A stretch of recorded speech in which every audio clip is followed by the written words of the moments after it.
Solution की definition तो अपन ने देख लिए। अब नेक्स्ट देखते हैं अपन कंपोनेंट्स और कॉन्स्टिट्यूएंट्स, कंपोनेंट और constituents of solution of A solution, components and constituents of a solution. तो दो कंपोनेंट होते हैं किसी सॉल्यूशन के। कितने कंपोनेंट है? सॉल्यूशन के दो कंपोनेंट है। सॉल्यूशन के दो कंपोनेंट है। फर्स्ट तो कौन सा है? Solute and second solvent. Solute plus solvent equals to solution. Solute ये कौन सा सब्सटेंस है, कौन सा कंपोनेंट है? टू और वन और मोर सब्सटेंस, क्या? वन और मोर substances which is present in small quantity, जो किसी क्वांटिटी में हो, स्मॉल क्वांटिटी में हो, ठीक है, स्मॉल क्वांटिटी, उसको तो अपन बोलेंगे क्या? सॉल्यूट, ठीक है। और सब्सटेंस, अब ये ओनली वन ही होता है, ठीक है, ये तो वन और मोर हो सकते हैं, बट ये एक ही होता है, substance which present in largest quantity, present in largest quantity, जो लार्जेस्ट क्वांटिटी में होता है इन द मिक्सचर या इन द सॉल्यूशन, ठीक है, उसको हम बोलते हैं सॉल्वेंट। और आप इसको ये भी बोल सकते हो कि substance in which solutes are dissolved, substance which solutes are dissolved, जिनमें सॉल्यूट डिसॉल्व है, ठीक है, तो उसको सॉल्वेंट बोलते हैं। फॉर एग्जाम्पल, अगर अपने एग्जाम्पल लें इसमें, for example first 40% ethanol solution, 40% ethanol solution, ठीक है। अब ये सॉल्यूट कौन है, सॉल्वेंट कौन है? तो सॉल्यूट 40%, ये परसेंटेज किसका गिवन है? जो भी सब्सटेंस यहाँ पे लिखा है उसकी परसेंटेज है। तो 40% इथेनॉल, इसका मतलब सॉल्यूट कौन हो गया? इथेनॉल, क्योंकि वो तो 40% कम है। और रिमेनिंग 60% वो कौन है? वो सॉल्वेंट है। तो सॉल्वेंट कौन हो जाएगा? वाटर, ठीक है। अब सॉल्वेंट वाटर ही कैसे? क्योंकि कुछ मेंशन नहीं है, तो सॉल्वेंट किसको लेना है अपन को? वाटर को लेना है, ठीक है। वन मोर एग्जांपल अपन देखते हैं इसमें, 20% शुगर सॉल्यूशन, 20% शुगर सॉल्यूशन है, शुगर इन वाटर का एग्जांपल है। तो अब शुगर क्या है इसमें और वाटर क्या है इसमें? शुगर, वाटर, शुगर तो क्या है इसमें? सॉल्यूट, एंड वाटर सॉल्वेंट, ठीक है। अरे असल में अगर मान लो अपन ले रहे हैं 50%, अगर मान लो आपको बिल्कुल 50% दे दिए गए, 50% मिल्क सॉल्यूशन, यानी मिल्क की क्वांटिटी आप ये बोल दो milk in water equal amount में ले लिया आपने, मिल्क इन वाटर आपने 50 ml मिल्क ले लिया, 50 ml क्या ले लिया है? वाटर ले लिया है। तो फिर आप किसी भी एक को क्या कर सकते हो? सॉल्यूट और सॉल्वेंट बोल सकते हो, किसी भी एक को सॉल्यूट सॉल्वेंट बोल सकते हो, ठीक है। इक्वल क्वांटिटी में किसी भी एक को बोल सकते हैं, बट फिर भी हम किसको? वाटर को यूनिवर्सल सॉल्वेंट बोलते हैं ना, जनरली वाटर को अपन सॉल्वेंट बोल देते हैं, ठीक है। सिमिलरली अगर 50% आपने इथेनॉल सॉल्यूशन ले रखा है, 50% इथेनॉल सॉल्यूशन, ठीक है, तो इसमें सॉल्यूट सॉल्वेंट कोई भी, इथेनॉल वाटर कोई भी एक सॉल्यूट और सॉल्वेंट हो सकते हैं, ठीक है। इक्वल अमाउंट है तो कोई भी एक सॉल्यूट और सॉल्वेंट हो सकता है। बट फिर भी ये कोई इतना हार्ड एंड फास्ट रूल नहीं है कि जो ज्यादा क्वांटिटी में है वही हमेशा सॉल्वेंट बने, जो कम क्वांटिटी में वही हमेशा सॉल्यूट बने। बट नॉर्मली ये चलता है, मतलब इतना रहता है ना। आगे बात समझ में? तो ये तो हुए दो कंपोनेंट, सॉल्यूट एंड सॉल्वेंट, ठीक है। Solute solvent, solute plus solvent equals to solution. आ गया? इसको नोट कर लो आप, चलो, ठीक है। तो अपन ने सॉल्यूट और सॉल्वेंट को समझा।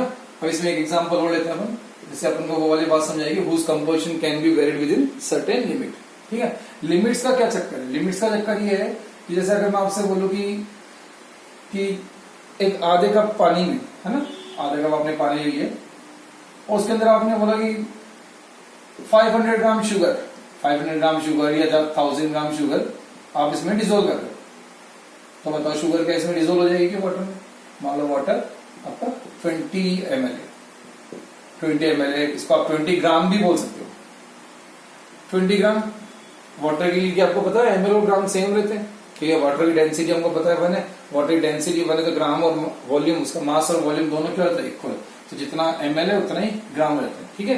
अब ये सब चीजें आपको अभी आगे काम में आती रहेगी न्यूमेरिकल्स में, ठीक है। तो क्या 20 ग्राम वाटर में 500 ग्राम शुगर या 1000 ग्राम शुगर डिजोल्व हो जाएगी? नहीं होगी, है ना, इतना डिजोल्व नहीं होगी। तो अब मैं पूछूं इस समय अगर वाटर में आपने एक बड़े कंटेनर में 20 ml या 50 ml वाटर ले लिए, उसके अंदर 5000 ग्राम 500 ग्राम या 1000 ग्राम आप शुगर मिला रहे हो, 1 किलो आधा किलो चीनी आप उसके अंदर डाल रहे हो, तो क्या चीनी उसके अंदर घुल जाएगी? क्या नहीं घुलेगी। तो फिर अब मैं पूछूं इसमें कि सॉलिड कौन है और सॉल्वेंट कौन है? तो सॉलिड कौन और सॉल्वेंट कौन?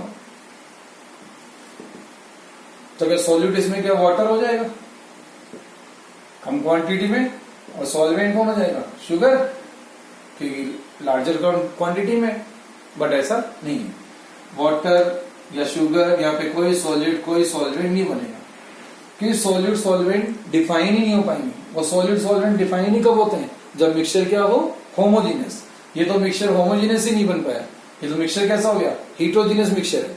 इसमें पानी है, थोड़ा बहुत पानी है, उसमें थोड़ी सी शुगर डिजोल्व होगी, बाकी जो एक्स्ट्रा अमाउंट ऑफ शुगर का है वो तो अनडिजोल्व रहेगा, वो तो डिजोल्व ही नहीं होगा। तो मिक्सचर कैसा हो जाएगा? तो हीट्रोजीनियस मिक्सचर है, तो इसमें तो मिक्सचर होमोजीनियस ही नहीं है। और जब तक मिक्सचर होमोजीनियस नहीं होगा तब तक सॉल्यूट सॉल्वेंट डिफाइन नहीं होते।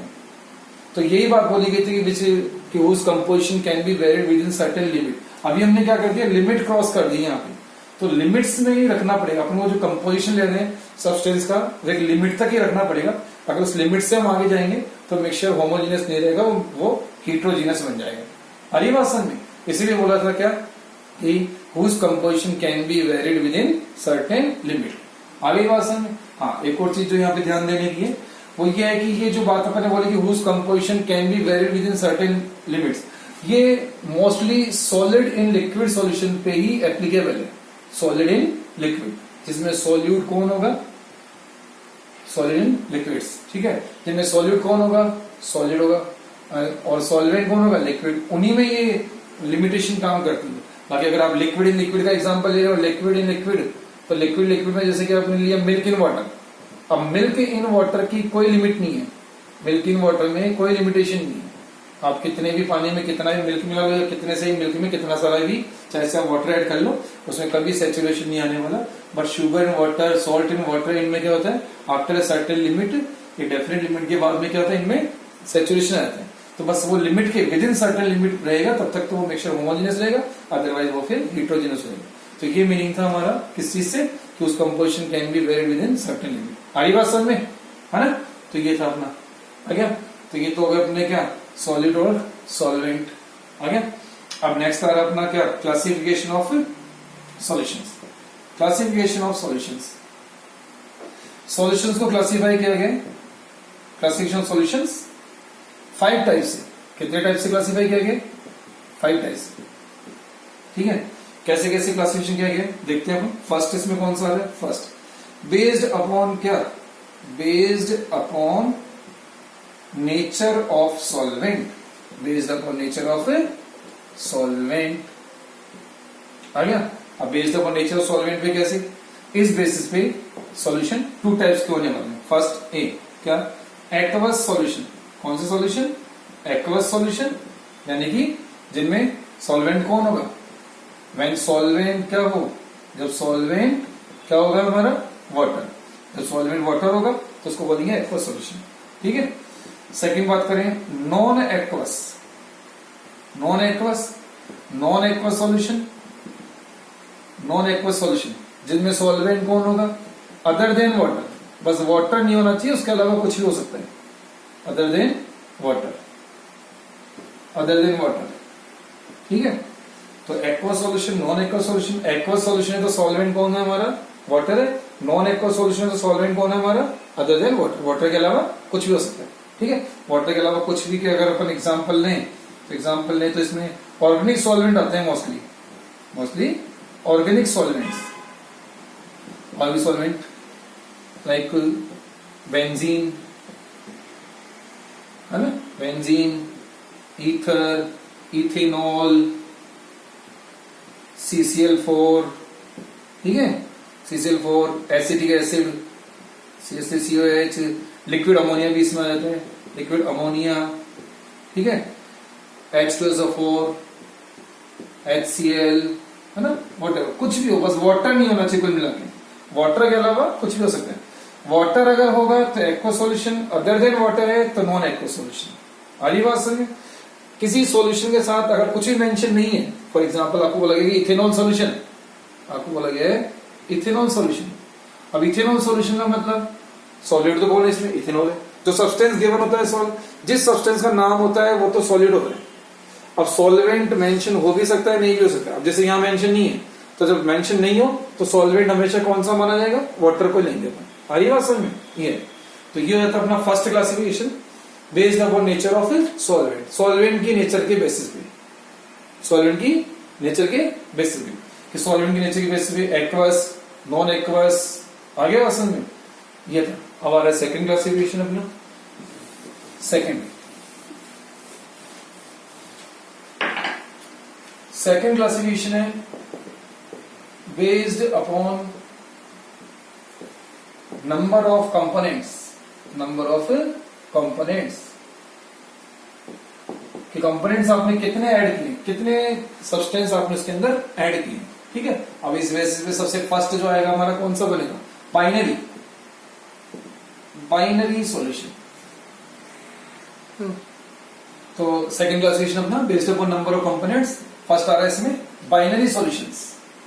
अब बाइनरी, बाइनरी टर्म का मीनिंग क्या है? बाई मतलब क्या? टू, है ना, बाइनरी या डाइनरी भी हो सकता। नरी मतलब होता है क्या? पार्ट्स और कंपोनेंट्स, पार्ट्स और कंपोनेंट्स, पार्ट्स और कंपोनेंट्स।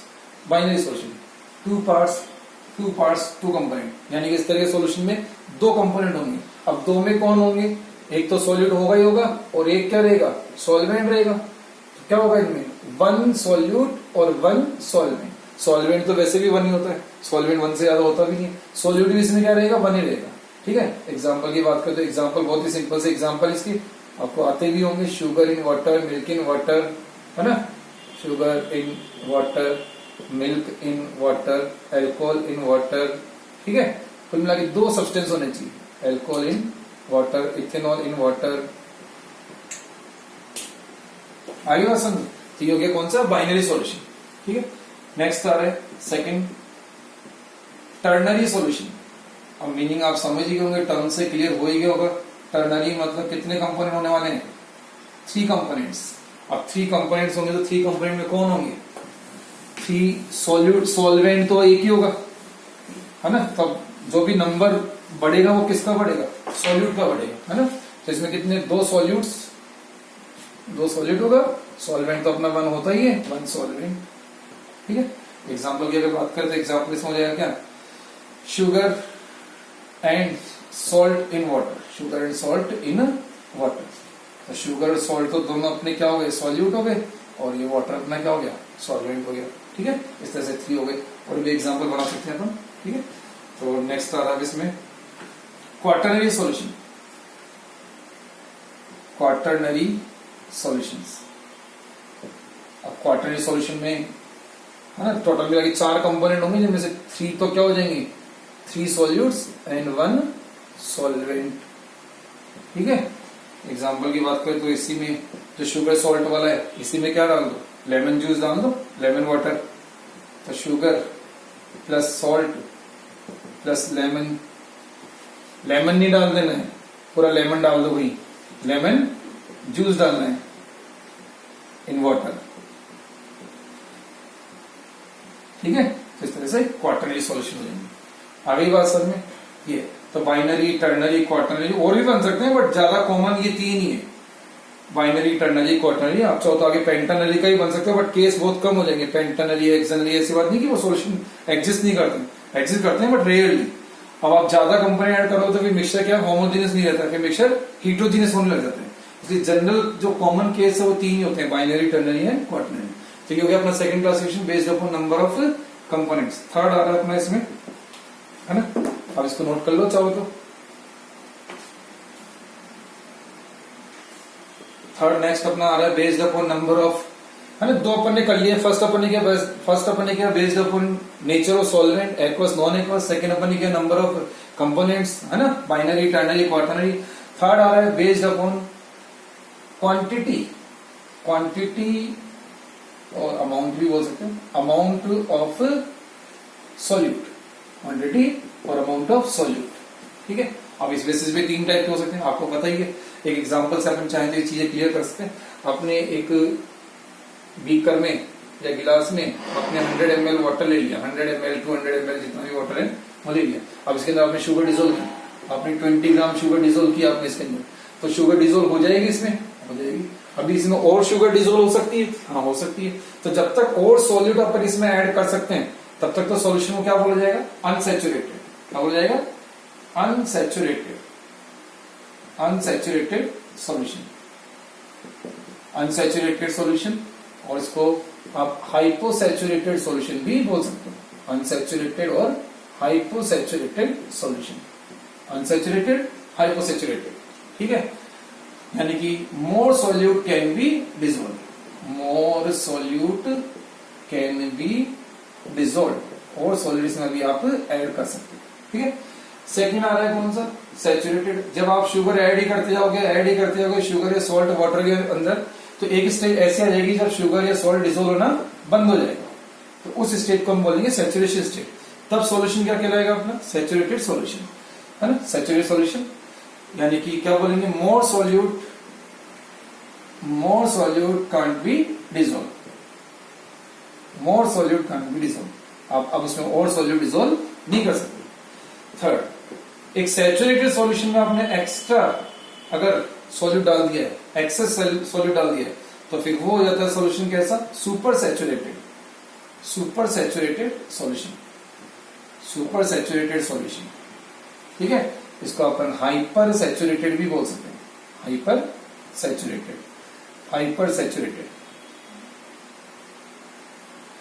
Saturated solution. तो हाइपो जो था, हाइपो का मतलब होता है लेस, हाइपो मतलब लेस क्वांटिटी या लेस अमाउंट, स्मॉल क्वांटिटी, ये सब के लिए हाइपो यूज करते हैं। हाइपर यूज करते हैं ओवर के लिए, एक्सेस के लिए, एक्सेस हो जाए, ओवर हो जाए, है ना, उनके लिए हाइपर यूज करते हैं।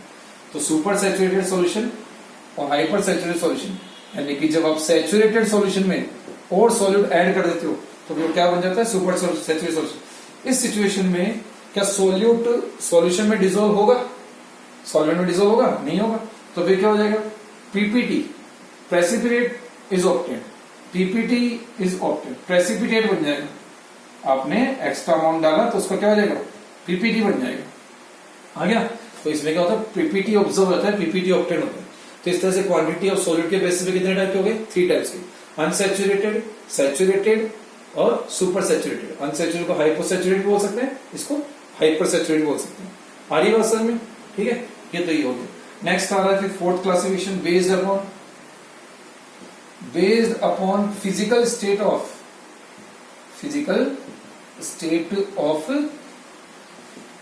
Of solute and solvent.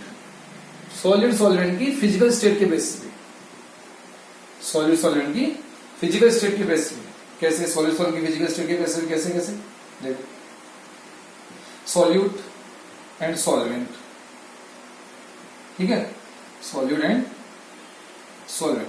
हमको पता है ये सॉल्यूट डिसॉल्व होता है किसके अंदर, सॉल्वेंट में, सॉल्यूट इन सॉल्वेंट। अब इसकी 3 फिजिकल स्टेट इसकी ले लेंगे और 3 इसकी ले लेंगे। कौन कौन सी, सॉलिड, लिक्विड एंड गैस।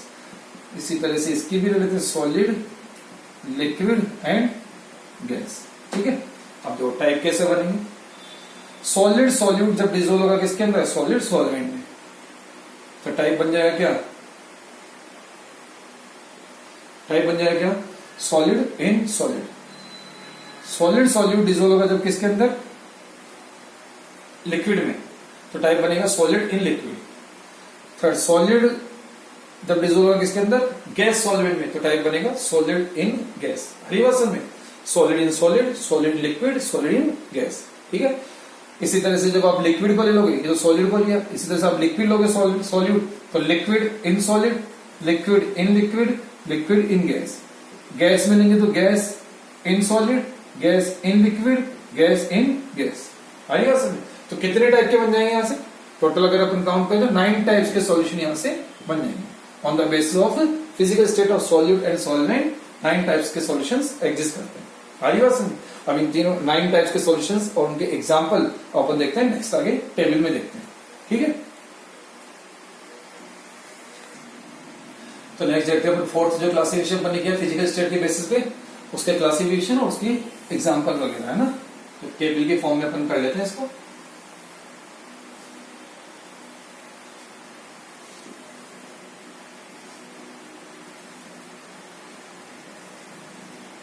ठीक है, इस तरह से। तो ये अपन ने 4 कॉलम बना लिए। फर्स्ट कॉलम में अपन रख रहे हैं क्या? सॉल्यूट को। सेकंड रख रहे हैं अपन सॉल्वेंट को। थर्ड क्या? टाइप ऑफ सॉल्यूशन आ जाएगा इसमें, है ना, टाइप ऑफ सॉल्यूशन। और नेक्स्ट आ जाएगा इसमें एग्जांपल। ठीक है, तो फर्स्ट अपन सॉल्यूट सॉल्वेंट फिक्स कर लेते हैं अपन। सॉलिड सॉल्वेंट फिक्स कर लिया अपन ने, सॉलिड। ठीक है, अब सॉल्यूट को बारी बारी से चेंज कर लेंगे अपन, है ना। तो सॉल्यूट सबसे पहले रखा अपन ने कौन सा? सॉलिड, फिर लिक्विड, फिर गैस। ठीक है, तो 3 टाइप्स के यहां से बनने वाले हैं। सॉलिड इन सॉलिड क्या बनेगा? Solid in solid, first type तो ये बना। ठीक है, सेकंड बनेगा फिर यहां से ऐसी क्या? Liquid in solid. और थर्ड बन जाएगा gas in solid, gas in solid. आ रही बात समझ? अब एक और चीज यहां पे, किसी भी सॉल्यूशन की फिजिकल स्टेट, किसी सॉल्यूशन की फिजिकल स्टेट किस पे डिपेंड करती है? सॉल्वेंट की नेचर पे डिपेंड करती है। जैसे अपन एग्जांपल लें, शुगर इन मिल्क। शुगर की फिजिकल स्टेट कैसी है? सॉलिड। शुगर इन वाटर लेते हैं, शुगर इन वाटर। शुगर की फिजिकल स्टेट कैसी है? सॉलिड। और वाटर लिक्विड। अब जब शुगर इन वाटर में डिसोल्व कर दिए तो जो सॉल्यूशन बन गया, मीठा पानी जिसको बनाने, मीठा पानी, तो उसकी फिजिकल स्टेट कैसी है? लिक्विड, है ना।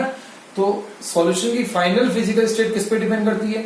सॉल्वेंट पे डिपेंड करती है। यहीं से एक चीज और पता चलती है, किसी सॉल्यूशन के अगर आपको सॉल्यूट सॉल्वेंट आइडेंटिफाई करने हैं तो सॉल्यूट सॉल्वेंट आइडेंटिफाई करने का एक और तरीका है, ये वो तरीका कि सॉल्यूशन की फाइनल फिजिकल स्टेट देखो किस पे डिपेंड कर रही है। जिसपे फाइनल फिजिकल स्टेट डिपेंड कर रही है वो क्या बनता है? सॉल्वेंट बनता है। तो अभी यहां जैसे सॉल्वेंट कौन है? सॉलिड है। तो सॉल्यूशन की फाइनल फिजिकल स्टेट कैसे आने वाली है? सॉलिड आने वाली है। तो ये तीनों जो सॉल्यूशन आएंगे इनकी फिजिकल स्टेट कैसी रहेगी? सॉलिड स्टेट में रहेंगे। Solid in solid, solid state में रहेगा। ये भी liquid in solid, solid state. Gas in solid, solid state. तो अब यहां से समझ में आ रहा है कि ये जो तीनों सॉलिड हैं कौन से? सॉलिड सॉल्यूशन है। तो 3 टाइप्स के क्या हो जाएंगे? 3 सॉलिड सॉल्यूशंस। 3 क्या बन जाते हैं? सॉलिड सॉल्यूशन बन जाते हैं। जब सॉल्वेंट क्या होता है? सॉलिड। कौन से 3? ये 3, सॉलिड इन